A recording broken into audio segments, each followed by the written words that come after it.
कल हमने एक वीडियो किया था जिसमें मैंने बताया था कि मार्केट में जो कल गिरावट हुई थी उसके बाद एक रिवर्सल के चांसेस हैं। मार्केट यहां पर पैनिक सेलिंग जैसी स्थिति में नहीं है। उसके बाद कई सारे लोगों के मैसेज रहे कमेंट बॉक्स में भी और व्हाट्सएप पर भी कि आप मार्केट को किस तरह से एनालाइज कर रहे हैं कि हम ये समझ पाए कि मार्केट किधर जाएगी। आप खुद ये जानना चाहते हैं तो हम इस वीडियो में आपके सामने कई सारी बातें रखेंगे जिससे आप ये समझ पाए। अगर आप उसको परमानेंट अभ्यास करेंगे तो आपको समझ में आने लगेगा कि शॉर्ट टर्म में मार्केट किधर जा सकती है उसका आप पता लगा सकें, लॉन्ग टर्म में मार्केट किधर जा सकती है आप उसका भी पता लगा सकें। तो मेरी कोशिश होगी कि मैं आपको दोनों बातें समझा पाऊं, चाहे आपका व्यू लॉन्ग टर्म का हो, अगर आप लॉन्ग टर्म के बारे में बात करते हैं, स्विंग ट्रेड के बारे में बात करते हैं, या फिर अगर आप छोटे समय के लिए हैं 1 से 2 दिन की बात करते हैं, तो भी आप ये समझ पाए कि मार्केट किधर जा सकती है। तो इस वीडियो को पूरा ध्यान से देखिएगा और पूरा थोड़ा डिटेल में आराम से लास्ट तक जरूर देखिएगा ताकि आपको हर बात समझ में आए। लेकिन अगर आप चैनल पे पहली बार हैं तो सब्सक्राइब जरूर कीजिएगा। नमस्कार, मेरा नाम है अतुल वर्मा। जैसे मैंने कहा कि मार्केट में आपने एक रिकवरी देखी है। आज ये जो रिकवरी आई ये क्यों आई है, देखिए कल और आज के बीच में क्या बदला है। कल की जो गिरावट थी, जैसे मैंने कहा कि हम आज समझने की कोशिश करेंगे कि बाजार शॉर्ट टर्म में और लॉन्ग टर्म में किस तरह से बिहेव करती है। तो दो बातें होती हैं। जब आप ये जानना चाहते हैं कि मार्केट किधर जाएगी, तो मार्केट क्यों किधर जा रही है, तो उसके 2-3 पॉइंटर आपके लिए बड़े इंपॉर्टेंट होंगे। पहला आपको यह समझना पड़ेगा कि ट्रेंड क्या है। ट्रेंड लॉन्ग टर्म का अलग हो सकता है और शॉर्ट टर्म का ट्रेंड अलग हो सकता है। चूंकि अभी हम शॉर्ट टर्म की अगर हम बात करेंगे तो हम शॉर्ट टर्म की तरफ देखेंगे और अगर लॉन्ग टर्म की बात करेंगे तो हमें लॉन्ग टर्म ट्रेंड को देखना पड़ेगा। उसके बाद हमें मोमेंटम देखना होता है कि मोमेंटम किधर जा रहा है। अगर मोमेंटम लॉन्ग टर्म का क्या कह रहा है और मोमेंटम शॉर्ट टर्म का क्या कह रहा है, उसके अकॉर्डिंग मार्केट जो है बिहेव करती है। और जो भी फॉल हुआ या राइज हुआ, फॉल और राइज का काज क्या था, यानी अगर कोई तेजी आई थी और या मंदी आई है तो उसका मेन कारण क्या है, यानी वो जो खबर है, वो जो न्यूज है, वो जो डेटा है, वो आपको जरूर समझना पड़ेगा। और इन 3 फैक्टर को अगर आप ठीक से जोड़ लें तो आप ये समझ सकते हैं कि मार्केट किधर जा सकती है या मार्केट में अमूमन किस ढंग से आप उसको एनालाइज कर सकते हैं। तो तीनों फैक्टर आपको अलग अलग सेपरेटली जोड़ना पड़ेगा। देखिए एक चीज और समझिएगा, जब आप शॉर्ट टर्म की बात करेंगे तो आपको न्यूज वाली बात पर, डेटा वाली बात पर ज्यादा फोकस करना पड़ेगा।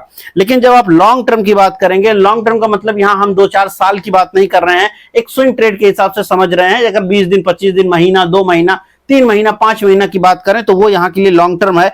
इस तरह से, क्योंकि आप day to day market update होती है तो उस पीरियड में हमारे लिए डेटा उतना इंपॉर्टेंट नहीं रह जाता, न्यूज उतनी इंपॉर्टेंट नहीं रह जाती। लेकिन जब शॉर्ट टर्म की बात करते हैं तो वो न्यूज और डेटा बहुत इंपॉर्टेंट हो जाते हैं। अब अगर आप समझो कि कल मार्केट क्यों घटी थी, कल की बाजारों में गिरावट आपने देखा था। कई सारे लोग बहुत सारे यूट्यूब के वीडियोज में एक पैनिक की बात कर रहे थे, बाजार गिर गया, फॉल हो गया, ये हो जाएगा, वो हो जाएगा। देखिए कुछ हुआ नहीं और आप आज वापस से ऊपर हैं। इसका पीछे समझिए, कल जो गिरा था मैंने कारण की विवेचना करी थी। देखिए जो भी कार्य होगा वो किसी कारण से होगा और इसीलिए विवेचना में, यानी जब भी आप समालोचना करें, अध्ययन करें तो कार्य कारण विवेचना की जाती है, यानी कॉज और इफेक्ट की विवेचना। कार्य कारण विवेचना का एक तरीका है और हमेशा से ये यूज होता रहा है। हमेशा आप स्टॉक मार्केट में भी इसको जरूर करिए कि किस कारण से घटा है, उसकी कितनी इंटेंसिटी हो सकती है, यही तो निकालना महत्वपूर्ण बात है। अब अगर हम इस वीडियो में समझने की कोशिश करें कि छोटे पीरियड में क्या देखने को मिला और क्यों ऐसा हो रहा है, तो देखिए तब जब आप छोटे पीरियड की बात करेंगे तो चार्ट आपको छोटा करना पड़ेगा। अब चूंकि हम छोटे पीरियड की बात करेंगे, इसके बाद हम लोग बड़े पीरियड की बात करेंगे ताकि समझ में ज्यादा आराम से आए। तो अगर हम पिछले कुछ समय की बात करें छोटे पीरियड में, तो देखिए एक बेस हमारा 23,000 पर बन चुका है और वहां से जो ट्रेंड है ये कहीं ना कहीं अप ट्रेंड है। 23,000 से आपने 24,000 की तरफ रास्ता पकड़ा है, ऊपर गए हैं आप, ऊपर बार बार आपको रेजिस्टेंस मिल रहा है। तो ऐसा नहीं है कि कोई पैनिक में है और आप निश्चित रूप से एक बार को इस जो ब्लैक लाइन है, अब ये ब्लैक लाइन बड़ी इंपॉर्टेंट है। अगर आप मेरे को रेगुलर देखते रहे हो दूसरे चैनल पर जहां मैं डे टू डे वीडियो डालता हूं, वहां पर मैंने इसको बहुत बार आपके सामने रखा है। तो ये ब्लैक लाइन जो है एक मोमेंटम लाइन की तरह थी जिसके नीचे जब तक बाजार रहा लगातार आप देखो यहाँ पे गिरावट रही।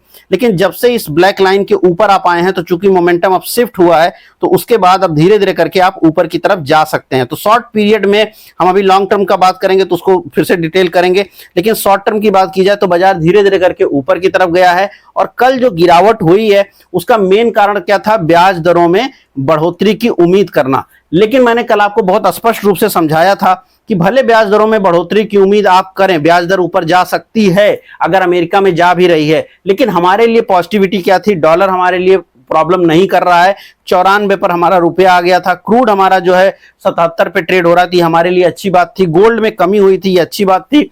लेकिन इसके अतिरिक्त क्या कारण थे? तो क्या फंडामेंटली या कोई बहुत लीगल कारण, कोई बहुत जेन्युइन कारण है जिसके नाते आपको गिरना चाहिए था? नहीं, आपने साथ दिया। तो जब ऐसी अवस्था होगी, और मार्केट का ट्रेंड क्या है फिलहाल? मार्केट का ट्रेंड छोटे पीरियड के लिए अगर हम बात करें तो यहां पर मार्केट का ट्रेंड अप ट्रेंड में था।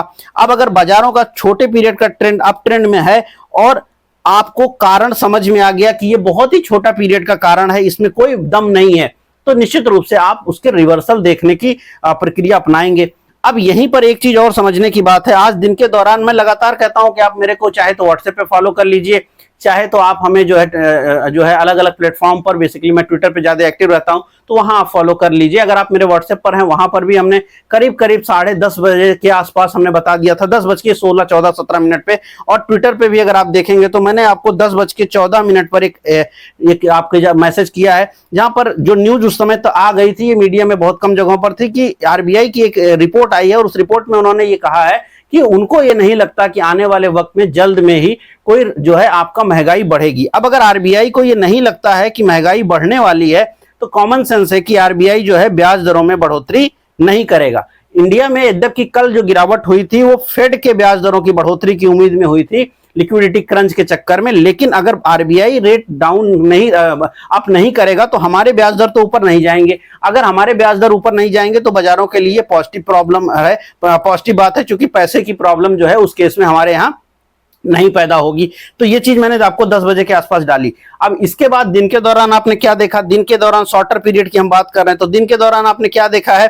दिन के दौरान पूरे दिन आपने आज के दिन में बाजारों में न सिर्फ एक तरफा तेजी देखी है, बल्कि 10 बजे के बाद वो तेजी और जोर पकड़ी। अब आप टाइम देखिए, यहां पर ये है 10 बजे का समय, 10:15 बजे मैंने आपको ट्वीट किया, 10:15 बजे यहां पर है मार्केट कहीं 23,850 पर। वहां से मार्केट एक तरफा धीरे धीरे करके ऊपर की तरफ बढ़ी है। अब इस पीरियड को अगर आप देखोगे तो आपको ये समझ में आएगा। तो जब खबर आपको मालूम चल गई, चूंकि अब छोटे पीरियड में अब जब आप अध्ययन करेंगे तो आपको खबर के साथ जोड़ के चलना पड़ेगा। और मार्केट आप देखिए छोटे पीरियड में 10 बजे से लेकर के ऊपर कहीं 24,000 तक चली गई, यानी 200 पॉइंट मार्केट ने ऊपर रिवर्सल दिया। इसका पीछे कारण क्या हुआ? क्योंकि आरबीआई ने एक खबर बताई, आरबीआई ने बताया कि नहीं भाई, हम रेट जो है प्रॉब्लम नहीं हमारे लिए है, महंगाई हम नहीं जो है अभी मजबूरी नहीं दिख रही है महंगाई की, और महंगाई को लेकर के 6% के ऊपर वाले आंकड़े नहीं आएंगे। इसका मतलब हुआ ब्याज दरें नहीं आपको बढ़ानी पड़ेंगी, और इसका मतलब हुआ कि आपको पैसे की प्रॉब्लम नहीं आएगी। अब यहीं पर अगर आप इस चीज को समझें तो मार्केट के लिए ये बुलिश बात है। खबर आ गई, खबर को अब आपको थोड़ा और अच्छे से एनालाइज करना है कि जब पैसे की प्रॉब्लम नहीं आएगी तो पैसे की सबसे ज्यादा प्रॉब्लम किसको आती है? बैंकों को आती है। अब आप देखिए बैंकों का चार्ट, इस चार्ट को ध्यान रखिएगा, ये शॉर्ट टर्म का चार्ट है, मैं 1 मिनट के लिए आपको यहाँ पे दिखा दे रहा हूँ। यहाँ पर निफ्टी एक बॉक्स में ट्रेड हो रही है, और ये जो ब्लैक लाइन है इससे बहुत ज्यादा ऊंचाई अभी नहीं जा पाई है, बट एक बॉक्स में ट्रेड हो रही है। अब इसी चीज को अगर आप देखेंगे यहाँ पर बैंक निफ्टी पर, तो ये बैंक निफ्टी का चार्ट आपके सामने लगा है। बैंक निफ्टी का चार्ट देखिए, इसने इसी लाइन को, जो ब्लैक लाइन आपको दिख रही होगी, यहां पर भी ये ब्लैक लाइन थी, इस ब्लैक लाइन को बैंक निफ्टी ने भी ब्रेक किया। कब ब्रेक किया? लगभग जून के शुरुआती चरण में ही ब्रेक किया, और उसके बाद से ये लगातार ऊपर की तरफ गई है। लेकिन बैंक निफ्टी की तुलना में ज्यादा मजबूत दिखाई पड़ती है, ऊपर रेजिस्टेंस नहीं।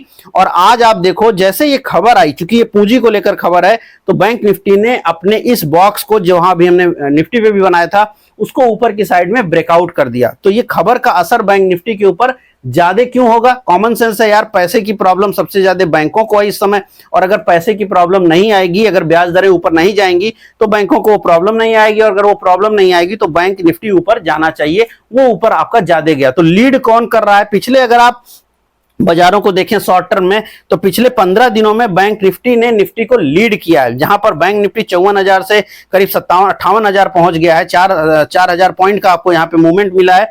वहीं पर निफ्टी ने पिछले कुछ दिनों के अंदर बहुत ज्यादा आउट परफॉर्म नहीं किया है बाजारों को। अब मैं इसी चार्ट को थोड़ा और आपको दिखा देता हूं।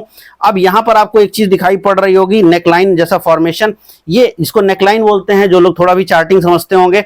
अब मैं यहाँ पे एक लाइन डाल रहा हूं, ये रेड लाइन आपको दिख रही होगी, तो ये आपको एक बड़ा बॉक्स दिखाई पड़ रहा है, जिसमें नेक लाइन के बिल्कुल अभी हम पास में निफ्टी पे ट्रेड कर रहे हैं। वहीं पर अगर हम बैंक निफ्टी को देखेंगे तो बैंक निफ्टी में आपको साफ दिखेगा कि यहां पर ये जो नेक लाइन फॉर्मेशन हुआ था वो कहीं यहां पर हुआ था, जो कि 55,000 की रेंज में था। उसको न सिर्फ हमने ब्रेक कर दिया है, बल्कि हमने और 56,000 को ब्रेक किया, और आज हमने बहुत बड़े बॉक्स को ब्रेक कर दिया। तो अगर आप बात करो पिछले 5 दिनों में, यानी निफ्टी बैंक ने कब ब्रेक किया अपनी नेकलाइन को ब्रेक किया करीब उसने यहां पर 4-5 दिन पहले, और इवन वो कल भी नीचे बहुत ज्यादा नहीं आया। तो पिछले 5-6 दिनों से बैंक निफ्टी बाजारों को आउट परफॉर्म तो कर ही रहा है। कॉमन सेंस ये कहता है कि जहां आउट परफॉर्मेंस हो रही है वहां पर आगे भी आउट परफॉर्मेंस होगी, और वही सेम चीज आपको देखने को मिली है छोटे पीरियड में कि निफ्टी बैंक ने निफ्टी को आउट परफॉर्म किया है लगातार। निफ्टी में और निफ्टी बैंक में रिवर्सल देखने को मिला, और निफ्टी बैंक जो है ब्रेकआउट कर रहा है। कारण क्या था उसका? कारण आपका यहां पर आरबीआई था कल गिरने का कारण। अब इस पूरे मुद्दे को समझिए। अब अगर कल का वीडियो याद हो तो कल का जो है कारण मैंने आपको समझाया था कि कारण इतना महत्वपूर्ण नहीं है जिसके नाते इंडियन मार्केट में फॉल आना चाहिए। तो हम एक जो गिरे हैं वो हमारे लिए एक प्रकार का बाई ऑन डिप वाली रणनीति लगाने का वक्त है, यही बात मैंने कही थी। और वो डिप, क्योंकि डिप जो आई है किस कारण से आई है उसको हम सही से समझ पाए। चार्ट में शॉर्ट टर्म की अगर हम बात करें तो चार्ट हमारा यहां पर थोड़ा थोड़ा अप ट्रेंड में है, निफ्टी पर भी। वहीं पर बैंक निफ्टी का जो चार्ट है वो थोड़ा ज्यादा ही अप ट्रेंड में है, और इसीलिए जो आज की आपने तेजी देखी है वो बैंक निफ्टी पर आपने ज्यादा देखी है, क्योंकि वो पहले से आउट परफॉर्म कर रहा है, तो वही आउट परफॉर्मेंस उसकी आज भी कायम रह गई। ये बात आपको शॉर्ट टर्म में जानना चाहिए। इसी तरीके से आप शॉर्ट टर्म को चार्ट को एनालाइज कर सकते हैं। ये बात मैं क्यों समझा रहा हूं? कई लोगों को लगता है कि बाजारों को समझना बहुत डिफिकल्ट है। नहीं, बाजार को अगर आप चार्टिकली सही से समझो, कारण को सही से उसके साथ डालो, तो काफी हद तक चीजें आपको आसानी से समझ में आ जाती हैं, चाहे वो शॉर्ट टर्म हो चाहे वो लॉन्ग टर्म। यद्यपि मैंने जैसे शुरुआत में कहा शॉर्ट टर्म में आपको कई सारी चीजें देखनी पड़ती हैं। शॉर्ट टर्म में चूंकि हम जब भी बाजारों को देखते हैं तो हमारे लिए ट्रेंड इंपॉर्टेंट होता है, हमारे लिए long term trend, short term trend, तेजी और मंदी की जो खबर आई है वो सारे इंपॉर्टेंट हो जाते हैं। और इसीलिए ये बात आप हमेशा याद रखिए कि जब भी आप बाजारों को शॉर्ट टर्म के लिए विवेचना करेंगे, एनालाइज करेंगे, तो वहां पर कठिनाई ज्यादा है, वहां पर कई सारे फैक्टर आपको देखने पड़ते हैं। लेकिन जब आप बाजारों को लॉन्ग टर्म के हिसाब से देखते हैं तो ये बहुत सारे फैक्टर आपके इग्नोर किए जा सकते हैं। अब इसी बाजार को आपको लॉन्ग टर्म के हिसाब से देखना है। मैं ये बात इसलिए भी कह रहा हूं कि कई सारे लोगों को लगता है कि चार्ट पढ़ के कुछ नहीं होता। देखिए, अब ये जो मैंने बात बताई ये सारी की सारी स्टडी का स्टाइल है, तरीका है, और ये सब मैं अपने जो मेरे क्लासेज होते हैं वहां पर मैं ये पूरा बात समझाता हूं, अलग अलग बहुत सारे पैमानों को सामने रख करके कि कैसे हम इन चीजों को समझ सकते हैं, स्टॉक में भी और इंडेक्स में भी। तो शॉर्ट टर्म की बात भी करते हैं और लॉन्ग टर्म की बात भी करते हैं। लॉन्ग टर्म से हम शुरू करते हैं, शॉर्ट टर्म पे खत्म करते हैं। इस वीडियो में मैंने जानबूझ के शॉर्ट टर्म से स्टार्ट किया ताकि जो है आपका इंटरेस्ट भी रहे और आपको जल्दी से वो बात समझ में भी आए। तो ये बात आपको समझ में आई होगी। अब आते हैं लॉन्ग टर्म में। अच्छा, कल जब बाजार गिर रही थी तो मैं क्यों बोल रहा हूं पैनिक में जाने की जरूरत नहीं है, वो मुझे लॉन्ग टर्म के हिसाब से समझ में आता है। अब लॉन्ग टर्म चार्ट आपके सामने है। लॉन्ग टर्म का चार्ट का मतलब मैं यहाँ पे काफी सालों का चार्ट नहीं दिखा रहा हूं, क्योंकि वो चार्ट दिखाने का फिलहाल कोई लॉजिक नहीं है, क्योंकि मुझे कल वापस से आपके साथ जुड़ना है, परसों भी जुड़ना है, मैं रोज आपके साथ जुड़ता हूं। तो फिर भी मैं यहां से अगर महीना 2 महीने के व्यू के हिसाब से भी बात करूं तो देखिए एक चीज आपको यहां समझना पड़ेगा। निफ्टी का चार्ट है, थोड़ा सा व्यू हम यहां पे अगर लंबा रखते हैं 20-25 दिन का, तो देखिए ये टाइम है जब फरवरी का समय था और बाजारों ने क्या किया। फरवरी में भारत ने यूएसए के साथ डील की, जो यूएसए ने भारत के साथ रेदर डील की अनाउंसमेंट किया था, क्योंकि डील का अनाउंसमेंट ट्रंप ने किया था, भारत ने तो किया नहीं था। तो यूएसए ने भारत के साथ डील का अनाउंसमेंट किया, हम ऊपर खुले और उसके बाद से हम धीरे धीरे करके नीचे की तरफ जाते रहे। अब यहां पर अगर आप ध्यान दोगे तो जितनी बार भी हम ब्लैक लाइन की तरफ पहुंचे हैं, यानी जब भी हम इस ब्लैक लाइन की तरफ पहुंचे हम गिर गए, नीचे गिर गए। तो बाजार में मैंने जैसे शुरुआत में कहा कि 2 पॉइंट बहुत इंपॉर्टेंट होते हैं। एक ट्रेंड क्या है? ट्रेंड का मतलब जिधर की दिशा बाजारों ने लेकर चली है। तो जब तक ये ब्लैक लाइन के नीचे बने थे हमारा ट्रेंड लॉन्गर पीरियड पे यानी थोड़े लंबे समय के लिए निगेटिव था। निगेटिव ट्रेंड जो होता है वो तुरंत पॉजिटिव नहीं होता। निगेटिव या पॉजिटिव के बीच में एक होता है नो ट्रेंड का जोन, यानी एक ऐसा समय जो नो ट्रेंड का जोन होता है। मैं क्यों इस समय लगातार कह रहा हूं कि बाजारों में मुझे कोई बड़ा ट्रेंड नहीं दिखता, क्योंकि मार्केट इस समय नो ट्रेंड में है। तो अगर लॉन्ग टर्म की बात की जाए, अगले महीने 2 महीने 4 महीने की बात की जाए, तो बाजार बिल्कुल एक दायरेबंद कारोबार कर सकता है, क्योंकि वो नो ट्रेंड के जोन में है। अब समझिए ये कैसे नो ट्रेंड के जोन में है। अब देखिए यहां पर क्या हुआ, तो अगर हम इस ब्लैक लाइन को एक मोमेंटम लाइन मान लें, क्योंकि ये मोमेंटम लाइन है, तो ये नेगेटिव मोमेंटम लाइन नीचे की तरफ बाजारों को लेके जा रही थी। इसके बाद क्या हुआ? इसके बाद ये हुआ कि मार्केट ने इस नेगेटिव ट्रेंड लाइन को ब्रेक कर दिया। अब हम इसके ऊपर ट्रेड कर रहे हैं। तो जब हम पहले तो इसके नीचे ट्रेड कर रहे थे, लगातार हम नीचे ट्रेड कर रहे थे, लेकिन पिछले कुछ दिनों से हम इस लाइन के अब ऊपर ट्रेड कर रहे हैं। ऊपर ट्रेड करने का मतलब क्या हुआ? हम पहले क्या थे, हम पहले निगेटिव थे, निगेटिव चल रहा था मामला हमारा, हम निगेटिव ट्रेंड में चल रहे थे, ट्रेंड हमारा उस समय निगेटिव था, लॉन्ग टर्म का ट्रेंड हमारा निगेटिव हो चुका था। लेकिन फिलहाल किस तरह में है, क्या हम पॉजिटिव हो गए हैं? पॉजिटिव हम नहीं हुए हैं, अभी समझाता हूं। फिलहाल हम लोग नो ट्रेंड में चल रहे हैं। नो ट्रेंड का मतलब हम ट्रेंड बदल नहीं पाए हैं, हम कंसोलिडेट कर रहे हैं। निगेटिव थे, अभी हम नो ट्रेंड में आ गए हैं, और पॉजिटिव ट्रेंड में कब जाएंगे? अब हम लॉन्ग टर्म की बात करें, जबकि शॉर्ट टर्म में हम थोड़ा पॉजिटिव हो चुके हैं। लॉन्ग टर्म के हिसाब से हम पॉजिटिव कब होंगे? हम पॉजिटिव तब होंगे जब हम इस एक मेजर नेक लाइन को निकालेंगे। यहां पे चार्ट को अगर मैं एक बार आपको थोड़ा और बड़ा कर दूं, तो जैसे मैंने कहा कि शॉर्ट टर्म पीरियड में बाजारों का एक नेक लाइन यहां पर है, शॉर्ट टर्म पीरियड में बाजारों का एक नेक लाइन यहां पर है, एक बड़ा नेक लाइन यहां पर है, इसको भी नेक लाइन ही बोला जाता है, जिसके आधार पर आप एक बॉक्स फॉर्मेशन क्रिएट करेंगे। तो जब तक बाजार इस लाइन के नीचे बना हुआ है, जिसके लिए ये जोन बहुत इंपॉर्टेंट है, जोन आपका कौन सा है? 24,800 का जोन, ये जोन बहुत इंपॉर्टेंट है। और अगर आप थोड़ा माइनर की बात करिए 24,500, तो 24,500 से 24,800 जब तक ये लाइन आपकी ऊपर नहीं निकलती है, तब तक निफ्टी का जो लंबा ट्रेंड है, या यूं कहिए जो मीडियोकर ट्रेंड है 4-6 महीने का, वो न्यूट्रल बना रहेगा। न्यूट्रल कब तक बना रहेगा? जब तक कि आप नीचे की साइड में कहीं 23,000 को फिर अब ब्रेक ना कर दें, तब तक आप न्यूट्रल ट्रेंड में बने रहेंगे। तो यहां पर लगता यही, और जो मैं बार बार कह रहा हूं कि ऊपर 24,800 25,000 की रेंज पकड़ के बैठा है बाजार, और नीचे जो है 23,000, वो ब्रेक नहीं होगा और बाजार न्यूट्रल है, अगले कुछ महीनों के लिए इसमें रह सकता है, और वही दिख रहा है। लेकिन शॉर्ट टर्म पीरियड में बाजार थोड़ा थोड़ा करके बुलिश साइड में जाता हुआ दिखाई पड़ रहा है। तो लॉन्ग टर्म में न्यूट्रल बाजार है निफ्टी के केस में, वहीं पर शॉर्ट टर्म में बाजार थोड़ा बुलिश हुआ है। अब और भी लॉन्ग टर्म यानी अगले 2 साल के हिसाब से सोचे तो उसमें भी अभी तक तो बाजार जो है कंसोलिडेटिव भी है। तो एक समय में बाजार अलग अलग पीरियड में अलग अलग जोन में हो सकता है। वहीं पर अगर हम निफ्टी बैंक की बात कर रहे हैं, तो निफ्टी बैंक निफ्टी की अपेक्षा थोड़ा पॉजिटिव जोन में अब जा चुका है, और ये थोड़ा थोड़ा करके इसका थोड़ा लॉन्ग टर्म ट्रेंड भी जो है थोड़ा थोड़ा करके बदल रहा है। ये ऊपर कहीं 60,000 की तरफ जाता हुआ लग रहा है। लेकिन मुद्दा ये नहीं है, मुद्दा ये है कि इस तरह से, यानी लॉन्ग टर्म और शॉर्ट टर्म दो अलग अलग पैरामीटर पर चार्ट को आपको एनालाइज करना होता है। ट्रेंड देखना होता है, और मोमेंटम, जैसे मैंने कहा मोमेंटम। तो अब हम निफ्टी के मोमेंटम की बात करें, फिलहाल निफ्टी में कोई मोमेंटम नहीं है। क्यों? क्योंकि ना तो ट्रेंड है ना तो मोमेंटम है। जब ट्रेंड होता है तभी मोमेंटम होता है, यहां पे ध्यान दीजिएगा। अब अगर आप बाजारों को देखोगे, तो बाजारों में आपने क्या देखा? 2 फरवरी से आपने बाजारों में ट्रेंड भी देखा और मोमेंटम भी देखा। फरवरी से यहां पे देखिए क्या तेजी से गिरावट है ना, 26,000 से बाजार गिर करके आ गई कहीं 22,000 के आसपास, बहुत जबरदस्त मोमेंटम। फिर ऊपर गए, फिर नीचे आ गए, मोमेंटम। अब जब मोमेंटम हाई रहता है, इसके बाद फिर मोमेंटम स्लो होना शुरू होता है। फिलहाल मार्केट का जो मोमेंटम है वो स्लोइस होने लग गया है। क्यों? क्योंकि हम पहले तो हम लोग निगेटिव ट्रेंड में थे, अब हम लोग फिलहाल नो ट्रेंड में हैं। अब जब हम नो ट्रेंड में रहेंगे, तो यहां पर हमको मोमेंटम ऑलरेडी मिल चुका है, तो यहां पर हमारा मोमेंटम लो हो जाएगा, लो मोमेंटम में हम रहेंगे। और अब जब वापस से हम धीरे धीरे धीरे धीरे जाकर के एक सर्टेन ब्रेकआउट करेंगे, और जब हम पॉजिटिव जोन में जाएंगे लॉन्ग टर्म में, फिर हमको मोमेंटम भी मिलना शुरू होगा। तो मोमेंटम और ट्रेंड हमेशा साथ रहते हैं, और जब मोमेंटम नहीं होएगा तो वहां पर ट्रेंड भी नहीं होगा। तो ये स्थिति दिखती है। तो लॉन्ग टर्म शॉर्ट टर्म में बाइफरकेट करके एनालाइज किया जाता है चीजों को। जाहिर सी बात है, कॉम्प्लेक्स बात है जो मैं थोड़े समय में आपको समझाने की कोशिश कर रहा हूं, लेकिन लंबे समय का चार्ट एनालाइज करना ज्यादा इजी होता है। उसमें छोटे फैक्टर डालने की जरूरत नहीं होती है, लेकिन छोटे फैक्टर, छोटी न्यूज, खबर, डेटा, इनको आपको शॉर्ट टर्म के चार्ट पे जरूर डालना पड़ता है। अब ये एग्जांपल मैंने निफ्टी के केस में दिया, इसी तरीके से स्टॉक टू स्टॉक आप एनालाइज करते हो तो चार्ट बहुत कुछ कर सकता है। जिनको ये लगता है कि चार्ट से कुछ नहीं होता, चार्ट से लिटरली बहुत कुछ होता है। इस मार्केट में जहां पे आप ट्रेड कर करके परेशान हो जाओगे, पैसा नहीं बनेगा अगर आप सही स्टॉक्स में नहीं हो,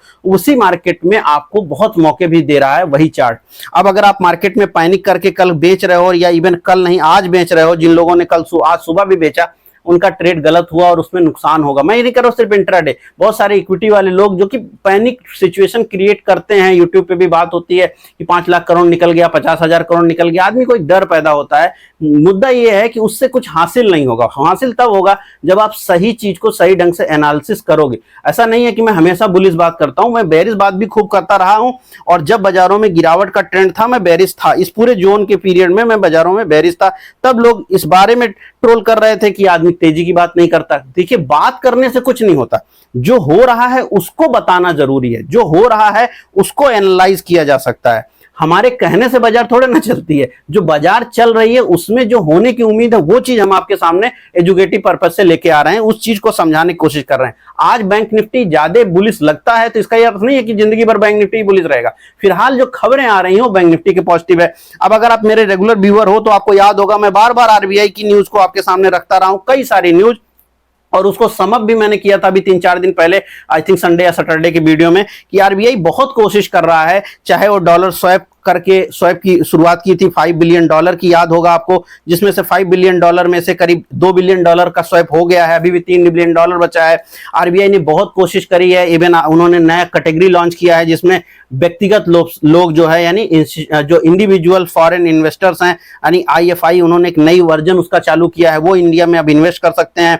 बॉन्ड मार्केट को लेकर के सरकार ने और आरबीआई ने लगातार कोशिश करी है, तो आरबीआई लगातार कोशिश कर रहा है। और उस पूरे पीरियड में अगर आप देखें तो आरबीआई जाहिर सी बात है जब कोशिश करेगा तो सबसे ज्यादा लिक्विडिटी के ऊपर फोकस करेगा, और बैंक निफ्टी इसीलिए निफ्टी की तुलना में ज्यादा बेहतर परफॉर्म कर रहा है। तो अगर आप कारण को समझ रहे हैं और चीजों को सही ढंग से देख रहे हैं तो आपको ये चीजें समझ आएंगी। अब मुद्दा यही है कि अगर आप समझना ही नहीं चाहेंगे, आप आंख मूंद लेंगे कि नहीं मेरे को जानना ही नहीं है, तो फिर कोई कुछ बदल ही नहीं सकता। और इसीलिए मैं कह रहा हूं, बार बार कह रहा हूं कि चार्टिंग सीखिए, क्योंकि उससे आपको निश्चित रूप से फायदा होगा, तभी आप बाजारों में ठीक ढंग से चीजों को समझ पाएंगे। एक बात समझिए, अगर आप गाड़ी चलाने गए हैं, आपको गियर का मालूम नहीं, ब्रेक पता नहीं है, एक्सीलेटर जानते नहीं है, स्टीयरिंग संभालना आता नहीं है, गाड़ी काहे बात से चल जाएगी? आपको चारों चीजों का नॉलेज होगा तभी चलेगा ना। आप फैक्ट्री में काम करते हो, कोई हर आदमी जाके हर फैक्ट्री में काम कर ले, हर आदमी जाकर के सॉफ्टवेयर डेवलप कर ले, नहीं होगा ना। लेकिन अगर वही आदमी जब जाके उसको ठीक से पढ़ता है, मैं नहीं कह रहा हूं कि आप सीधे माइक्रोसॉफ्ट की कंपनी में पहुंच जाएंगे, लेकिन कम से कम आप इस लायक तो हो ही जाएंगे कि आप अपना कंप्यूटर चला लें, अपनी जिंदगी में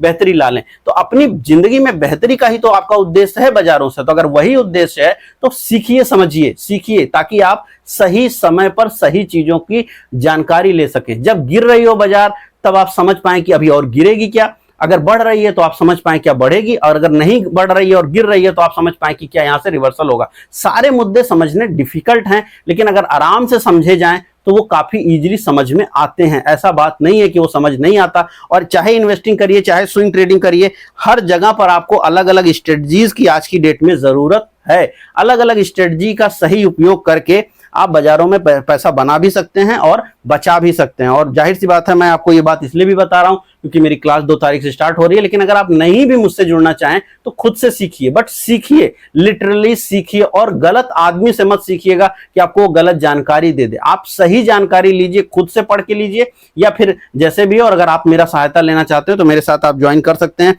मेरी क्लासेस शुरू हो रही हैं, आपको मैंने जैसे बताया है 2 तारीख से मेरी बैच स्टार्ट हो रही है। और अगर आप मेरे साथ जुड़ना चाहते हैं तो आप हमें व्हाट्सएप कर दीजिए।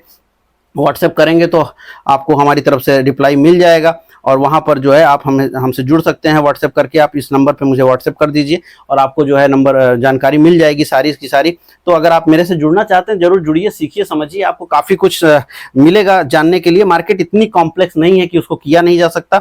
अब ये मैंने कल जब बाजार गिर रही थी तो आपके सामने एनालाइज किया था कि रिवर्स हो सकता है, बाजार रिवर्सल देखा है। आज के हिसाब से भी मुझे नहीं लगता कि बाजार बहुत ज़्यादा ऊपर जाएगी, क्योंकि आज इंडिविजुअल स्टॉक्स में वो बाइंग नहीं है। Day to day market update के हिसाब से मैं यहाँ बात नहीं करता, मेरा सेकंड चैनल है वहां पे करता हूं। बट आज मैंने जानबूझ के आपके सामने बात रखी कि आपको समझ में आए कि मार्केट इतनी कॉम्प्लेक्स नहीं है। और जब आप स्टॉक लेवल पे जाते हैं, क्योंकि आप इन्वेस्ट क्या करते हैं, आप स्टॉक में इन्वेस्ट करते हैं, तो जब आप स्टॉक में इन्वेस्ट करते हैं तो मार्केट और इजी हो जाती है। चार्ट स्टॉक्स के समझने और आसान है, क्योंकि उनमें जो फैक्टर हैं वो ग्लोबल फैक्टर इतना ज्यादा उनके ऊपर इंपैक्ट नहीं करते। Stock to stock global factor की जो इंटेंसिटी है वो कम हो जाती है। बाजारों के ऊपर, निफ्टी के ऊपर या बैंक निफ्टी के ऊपर जो ग्लोबल फैक्टर्स हैं उनका इंटेंसिटी जो होता है वो ज्यादा होता है। वहीं पर जब स्टॉक पर वो बात करोगे आप तो और कम हो जाता है। तो चीजें सीखना बहुत इजी है। अगर आप स्विंग ट्रेडिंग या इन्वेस्टमेंट करना चाहते हैं तो जरूर सीखिए, मेरे साथ जुड़िए, आपको काफी कुछ सीखने को मिलेगा। उम्मीद कर रहा हूँ आप ऐसा करेंगे। और कमेंट बॉक्स में जरूर लिखिएगा कि आपको क्या लग रहा है, बाजार किधर जा रही है, आप किस हिसाब से बाजारों को देख रहे हैं। उम्मीद कर रहा हूँ वीडियो आपको पसंद आई होगी, कंटेंट आपको समझ में आया होगा। अगर आप समझ में आया तो जरूर हमें मैसेज बताइए, ताकि अगले जो वीडियो है उस पर हम आपको जवाब बता पाए। ये जो वीडियो है ये 2-4 कमेंट्स के आधार पर ही मैंने बनाया है, मुझे लगा कि इस मुद्दे पर बात करना जरूरी है तो उसी आधार पर बताया। तो अगर आप कमेंट करेंगे तो उसके अकॉर्डिंग हम आपके सामने नए कंटेंट ला पाएंगे जो आपको ज्यादा बेहतर लगेगा। चलिए ठीक है, मिलते हैं कल नए वीडियो में। इस वीडियो में इतना ही, धन्यवाद।